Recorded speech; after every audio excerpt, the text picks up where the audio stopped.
太后，太后，太后，来，太后喝点水。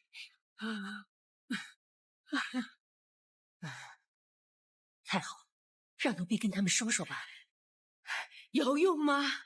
他要知道哀家这样，不是更高兴？哎，那这么说来，周太后她是有心为难。可不是。这可怎么办呀？太后，你这必须要静养。不如向皇上说明。周太后是皇上的亲娘，血浓于水。况且这大白天的，又能怎么样啊？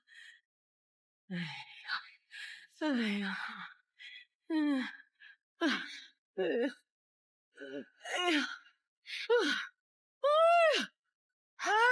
快把门关上！快！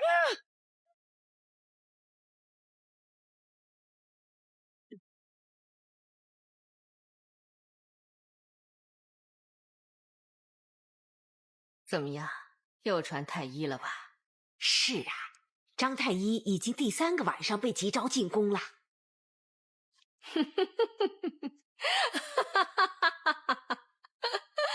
好，好，好，上茶，给哀家上好茶，哀家要庆祝庆祝。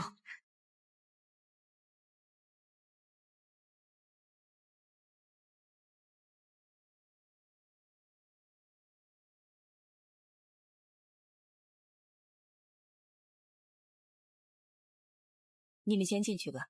是。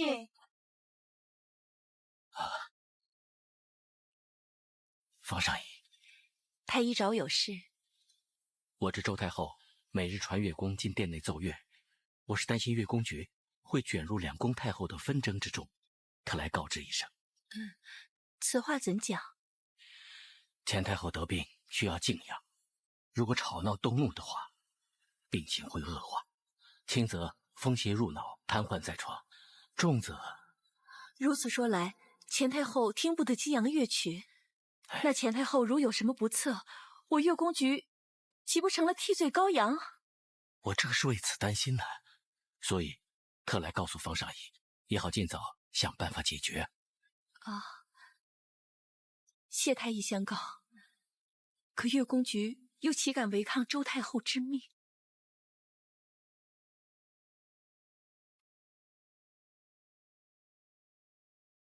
客官，您的菜来了，欢迎。来，客官请坐。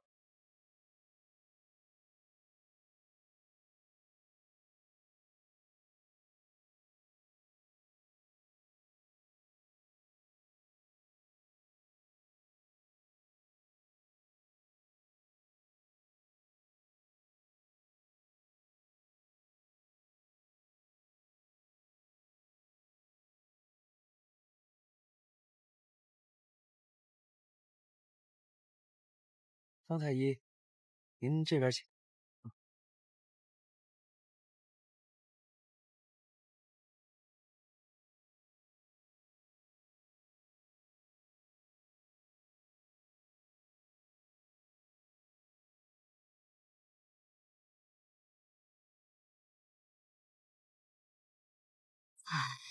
太医，你救救他吧，他病了有1个多月了，情况越来越糟。和尚公说要把他送到无恒殿。我知道太医是不该替宫女治病的，但是我真的希望他能够活下来，所以偷偷的把你请来。太医，你救救他吧。我尽力而为。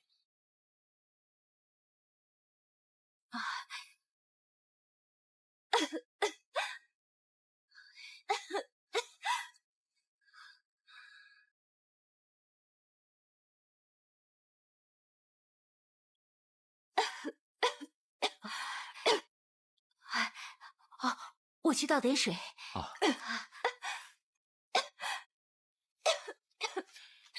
来，坐起来会好一些。哎，是你？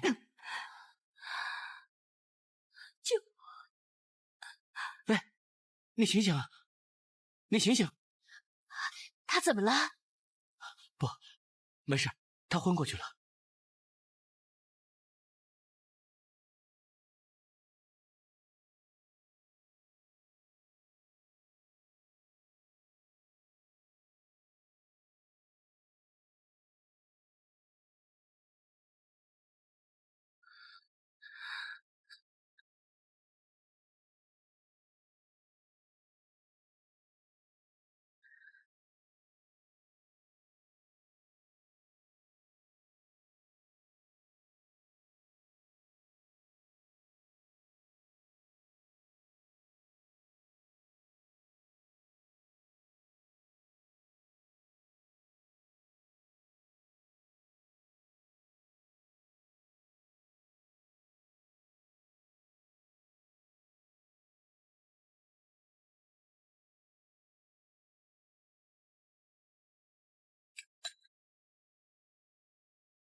谢谢您的救命之恩。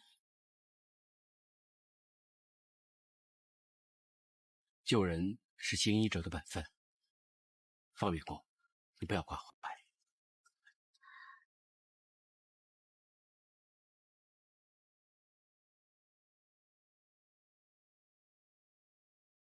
给我吧。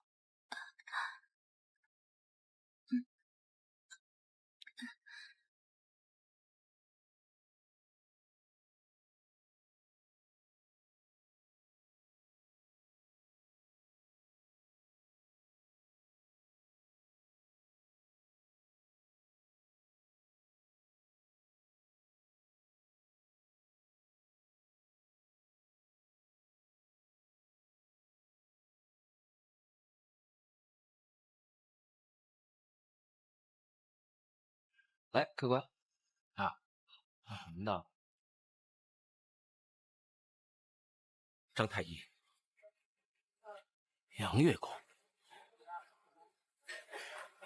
是你告诉杨勇，酒入愁肠，愁更愁。不知张太医遇到什么难处，如果嫌弃，可跟杨勇说说，也好替太医分担一二。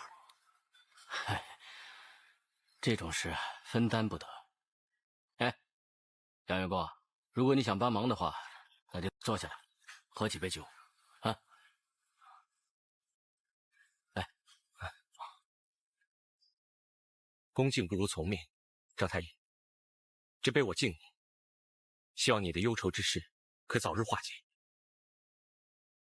来，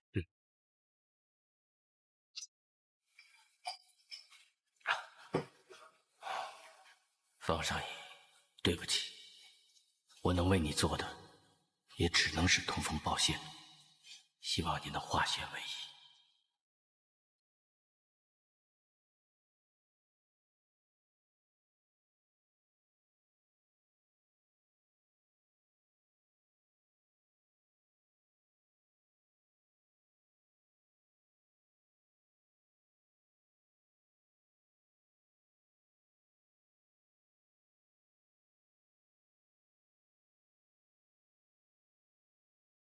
停！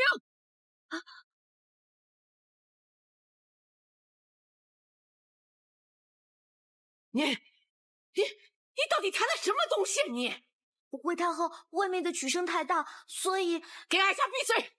你技不如人，还敢顶嘴？来呀，拖出去给我讲嘴！是太后恕罪，太后恕罪，放出去！太后恕罪，太后恕罪，太后恕罪啊！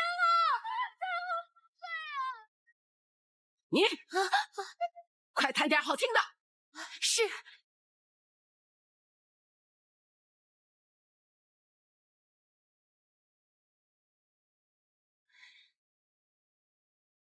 停！谈的什么东西啊你呀？你给我拖出去，杖打20！是。快！太后开恩，太后开恩！拖出去！拖出去！太后开恩呐！太后！拖出去！太后开恩！太后！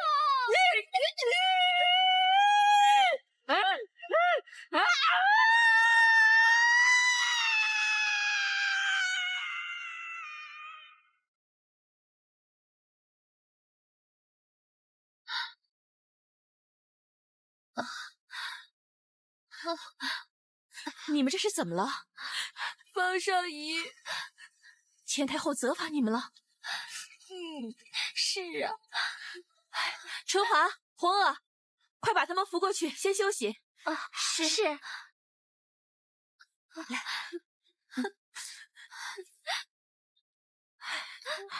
数日下来，已有6名乐工被责打，再不想办法，整个乐工局的人无一幸免啊！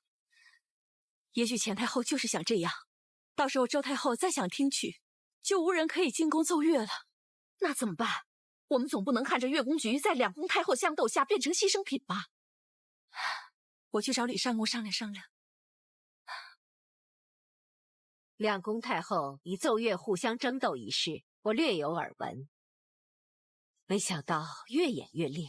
李尚宫，如想不到办法阻止，我乐工局将深受其害，望李尚宫设法相助。这事不能直说，也不能好言相劝。林思政，你有何良策？哎呀，此事也真是不好说呀。李尚宫向来足智多谋，都没有想到办法应付，下属愚昧，就更没有好的办法了。每天有好几个乐工受钱太后责打，再如此下去，乐工局实在是难以招架呀。这样，那就待我先面见两宫太后，听听口风，再见机行事。谢李尚宫。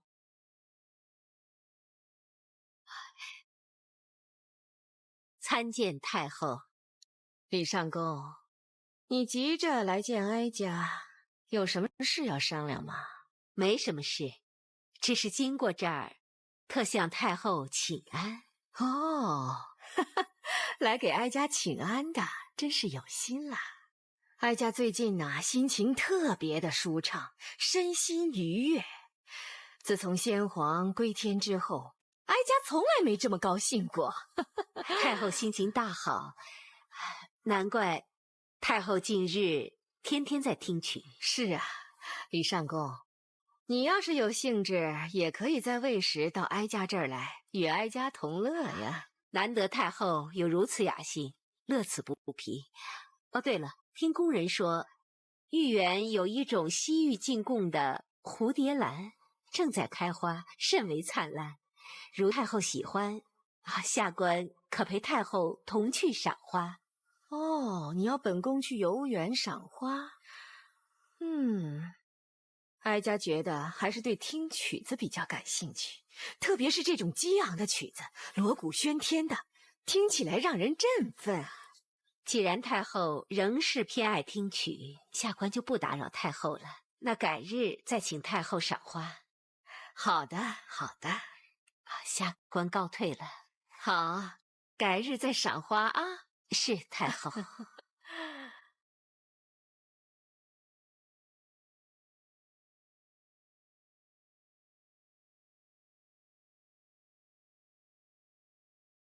李尚宫特来问候哀家，你真是有心了。愿太后早日康复。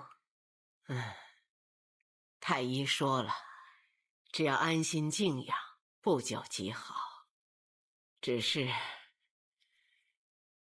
这也不易呀。太后想静养，何不到城外行宫小住？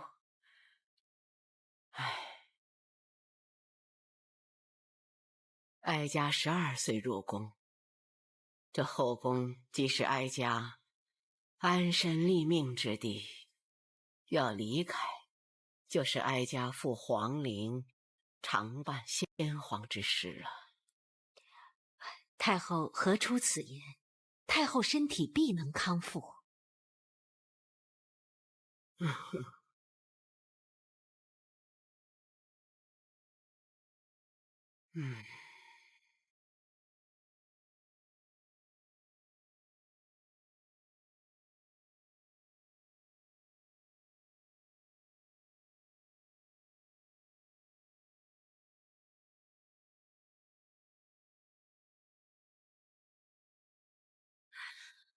方上仪、叶思月怎么样？李尚宫可以帮忙吗？李尚宫已经亲自面见两宫太后，但二人并无半点退让之意。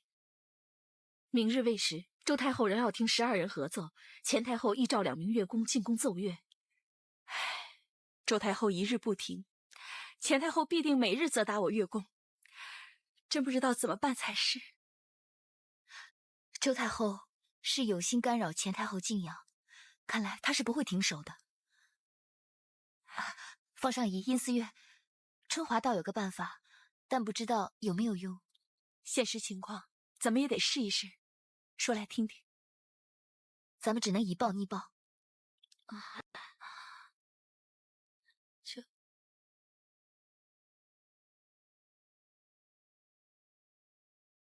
太后啊，待会儿下官替太后施针，会令太后听觉暂时失灵。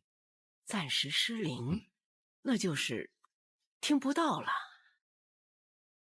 张太医，太后已不是多时，你还要让她听不到声音，这会不会不妥呀？太后，刘嬷嬷，一会儿亦或传来激烈乐声，也许会令人心情烦躁，倒不如听不到更为舒畅。可要是恢复不过来，那哀家岂不成聋子了？啊，太后放心，下官以性命担保，拔去金针之后，会比太后之前更耳聪目明。张太医，如果稍有差池，后果如何，你该知道。下官知道，下官愿意承担一切后果。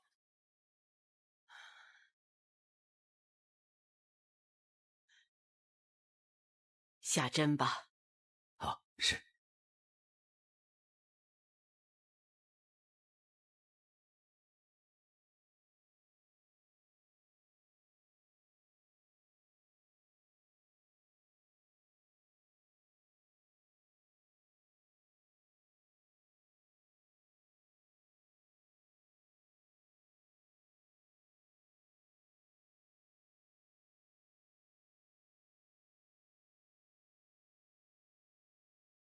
太后，乐工弹奏多日，今日带来了新的曲目。哀家不听什么新的曲目，哀家要听这种激昂的、激动人心的曲子，这种半死不活的，哀家不要听。下官深知太后喜好，这次带来的曲目更为震撼人心。更为震撼？怎么个震撼法？下官带来了大鼓。大鼓？好，敲！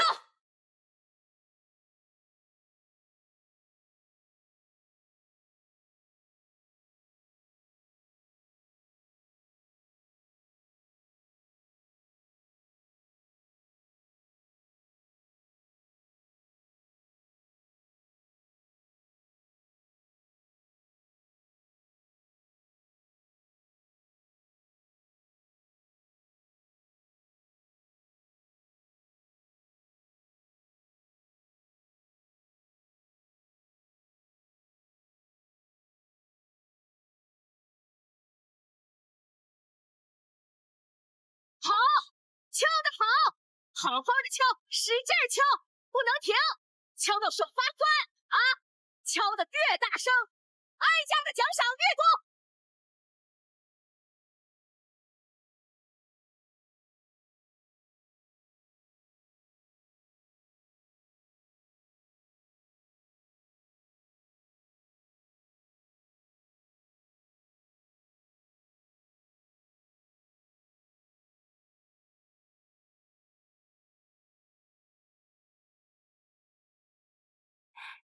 张太医，谢谢您出手相救。我也是为钱太后身体着想，不必道谢。希望春华这个隐匿暴逆的方法能够见效。我想应该可以的吧。我们在这儿都听得心惊胆战了，更何况周太后她身在其中啊。是啊。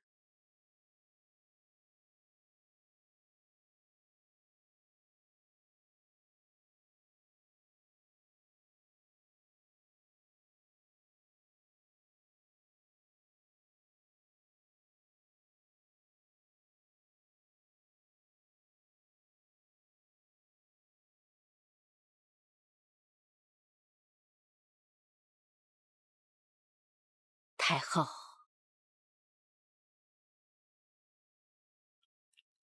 打听到那个人如何了吗？回太后，很奇怪，刚才在钱太后宫外看去，钱太后竟然比往常精神了许多。竟有此事啊！太后，待会儿还要传召月宫奏乐吗？哎呦，还召月宫？宣太医还差不多，哀家这几天也被吵得头晕脑胀。再这样下去，他没事，哀家倒有事了。是太后，奇怪，他怎么会反倒精神了呢？春华，你做得好。春华不敢，春华只是不想姐妹受苦，才会大胆献计。春华，你的为人和才智，我和方尚仪、殷思月是知道的，我们已经商量过了，决定提升你为长乐。谢谢3位姑姑的赞赏，不过春华年资尚浅，怕没办法承担如此重任。你就别推辞了，在这批新进的乐工之中，你的表现最为突出，把你升为长乐，理所当然。是啊，春华，你就答应吧，以后好好协助我跟方尚仪合力管好月宫局。谢谢李上宫、方尚仪、殷思月，希望春华不会辜负3位的寄望。春华，你答应就好。恭喜啊，方尚仪，恭喜你得以贤才，以后有少长乐这个得力助手相助。林思正，谢谢。你也听到了？我听到了，我刚进来就听到了这个好消息。春华，啊，不对，我该改口叫少长乐才是。你应该胜任有余的。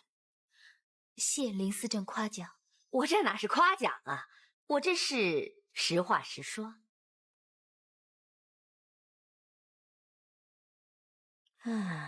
一边要给哀家奏出激昂的曲子，一边呢又要帮着叫张太医给钱太后封住耳门。这么缺德的招，谁想出来的呀？回太后，最近邵春华被李上宫和方尚仪升为长乐，不知道是不是和此事有关？这个皎洁的丫头，哀家记住她了。林思正，你对哀家的忠诚，哀家会记住的。为主子办事是奴婢应该做的。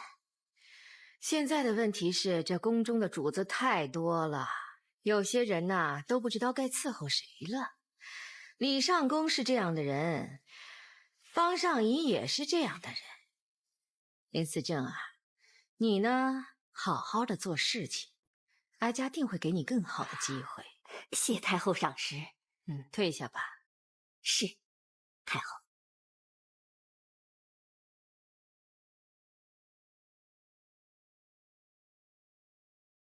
少淑女还有什么吩咐吗？你去把庭院打扫一下吧。是。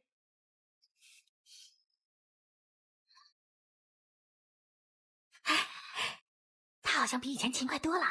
就是，多亏你上次教训了他一顿。我跟你说啊，有一个不称心的奴婢在跟前，比什么都痛苦。说得对。有件事情我不知道当说不当说。说呀，我现在啊，没有什么承受不了的。是春华，她升职了，当了乐宫局的长乐。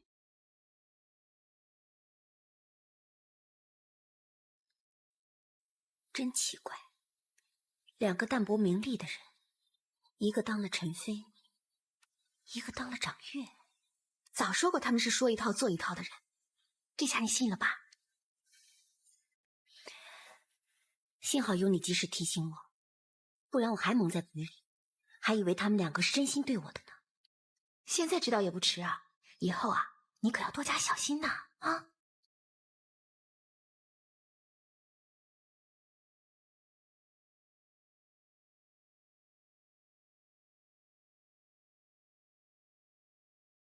这玉镯是我送给你成为长乐的贺礼。你收下吧。不行不行，这么贵重的玉镯我怎么可以收啊？这是我一点心意，你就别客气了。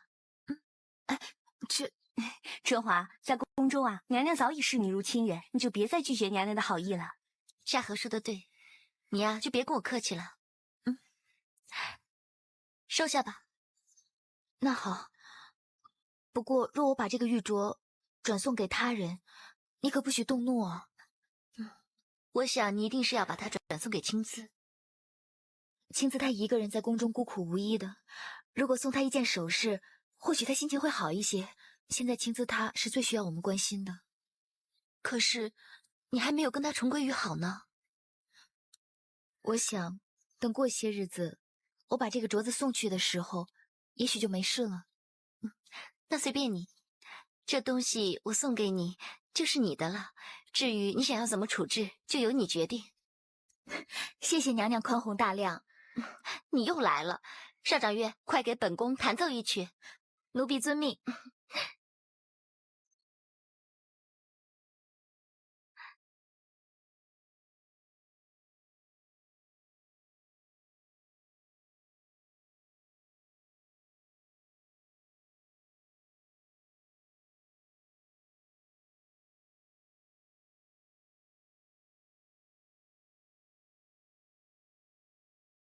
长公，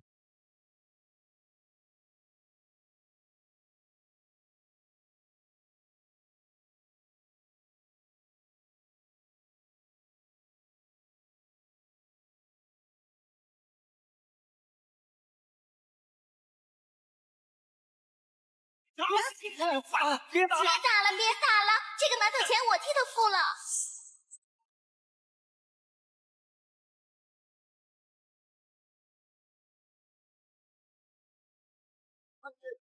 我知道他们说在哪里。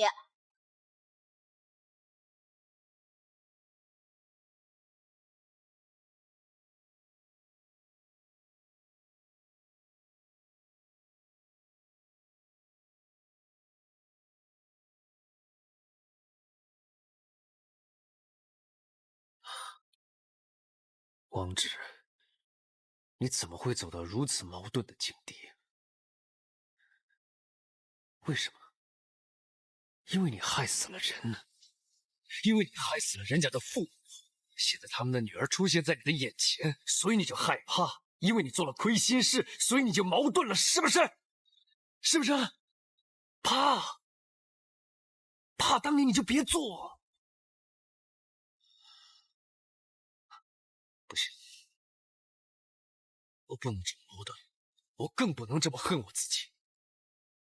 就算当年我不举报他父母，也一样会有别人举报他父母，他父母一样会死的，不关你的事的。你堂堂西厂的汪长公啊！好，再说那1文钱，1文钱又怎么样？不就是1文钱换了一个馒头，又怎么样呢？而且当初那女人在监牢之内，我放过了她，我已经饶了她一命了，还想要求我做什么呢？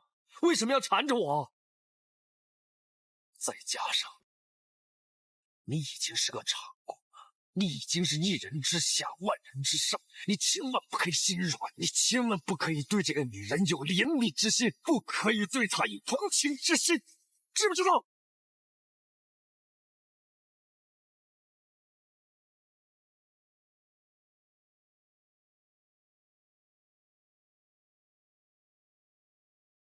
哎，少长月。少叔你在吗？啊，在。要我替你通报吗？不用了，我自己进去就好。那我先去御膳房了。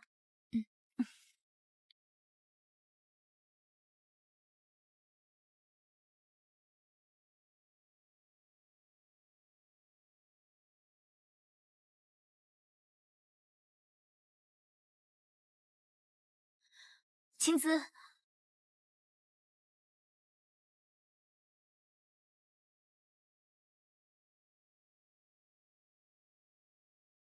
少长月，什么风把你吹到我这无人问津的以霞殿来？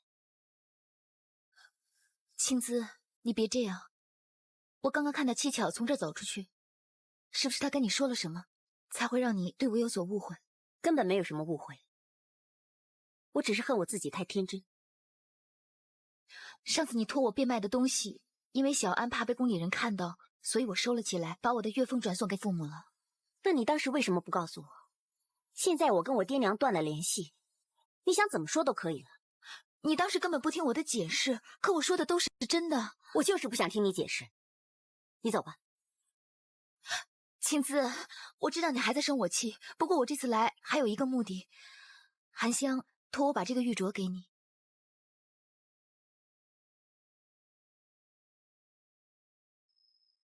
你替我好好谢谢他。我虽然没有当上妃嫔，但也用不着个陈妃来赏赐我。青姿，少掌月，宫中规矩严明，你还是叫我少淑女比较好。走吧，以霞殿不欢迎你。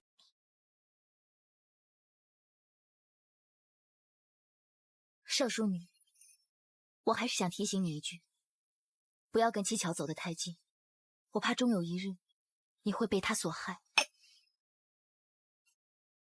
是吗？我虽然不是什么聪明人，可谁对我好，谁骗了我，我还是知道的。你要说的话说完了吧？请你马上离开我这儿。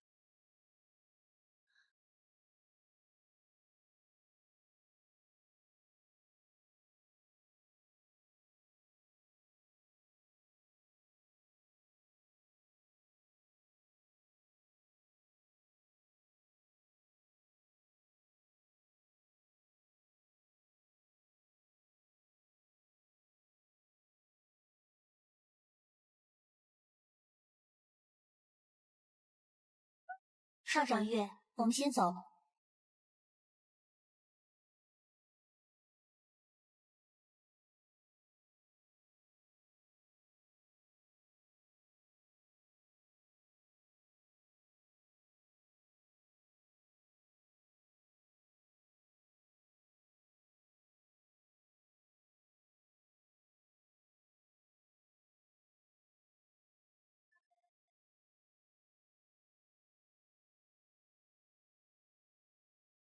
少掌月，杨月宫，怎么升了职，还闷闷不乐的？想起了以前与韩香在这里编曲写乐谱，可是现在只剩下我一个人，而另外的一个好朋友不知为何又与我反目。短短的一段时，却发生了这么大的变化。原来如此。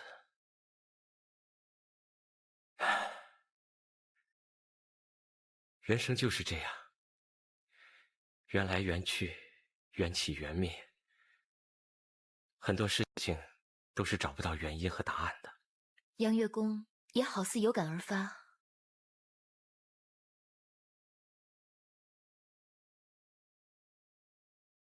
我父母早亡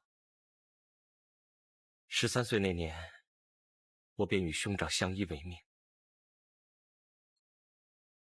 我大哥为了我，错过了2次考试。他一心想等到我长大了，带我一起赴京赶考。原来杨月宫本是读书人，那为何会到宫中当一个乐工呢？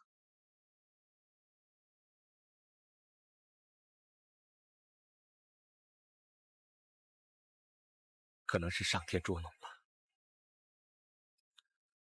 我跟我兄长进京不久，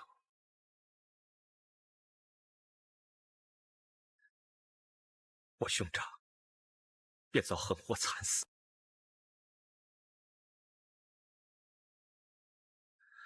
我也再无心仕途了。怪不得你那首泣别会如此悲伤，一定是为你兄长而作。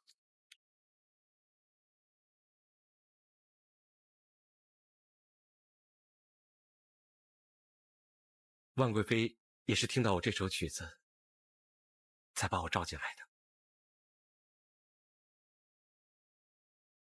杨月宫，人死不能复生，你就别难过了。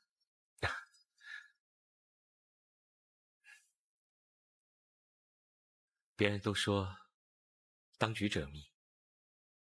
你看，你会安慰我，却不懂得开解你自己。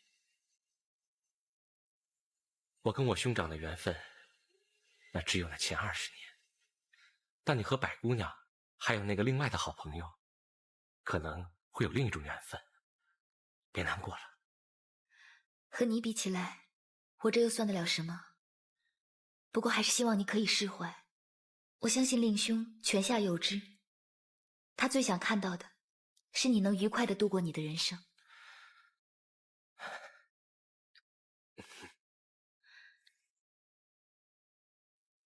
其实，我现在的生活虽然不是我当初想要的，可是没想到我在宫中能遇见你，遇见我的知音，这也算是一种完美吧。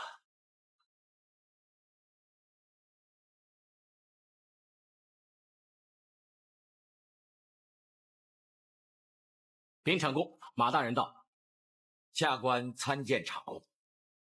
马大人，不必多礼，请坐。谢长公。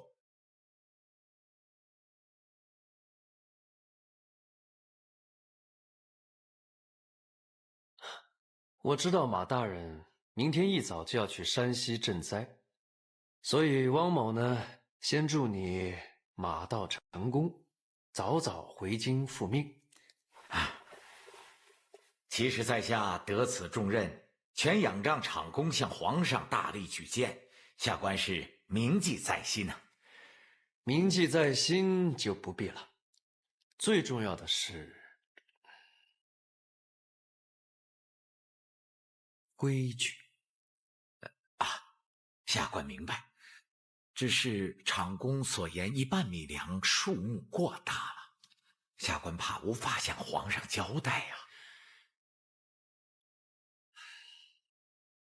其实这次去山西路途遥远，地势险要，在运送米粮的路途上，可能有1半的粮车跌进山谷之中，也是平常之事。就算你要保护，也只能保住1半的物资。所以呢，就算皇上问起来，也不会太责难你的。长公英明，长公料事如神，连下官在途中遇到塌路崩地时都了然于心。那就全靠你了，马大人。长公放心。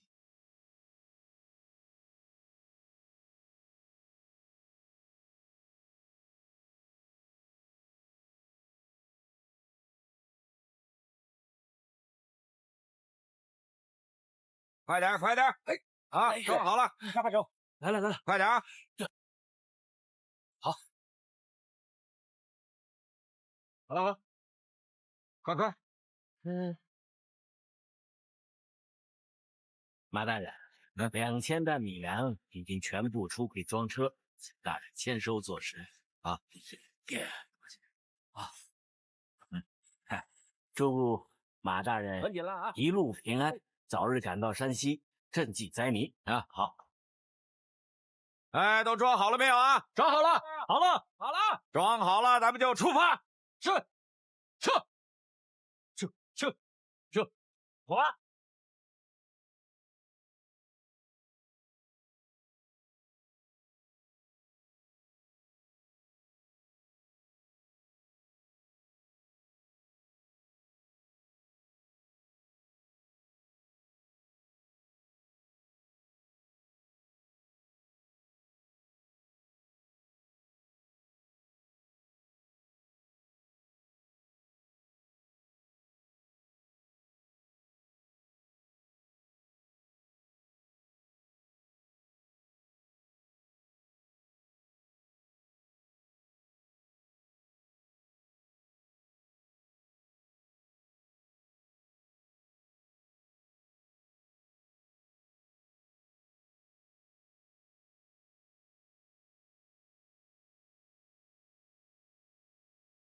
快，报告先生。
天，我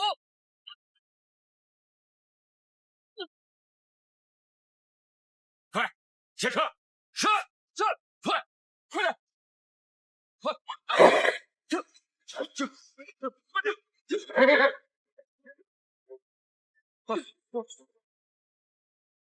队长，全给我退下！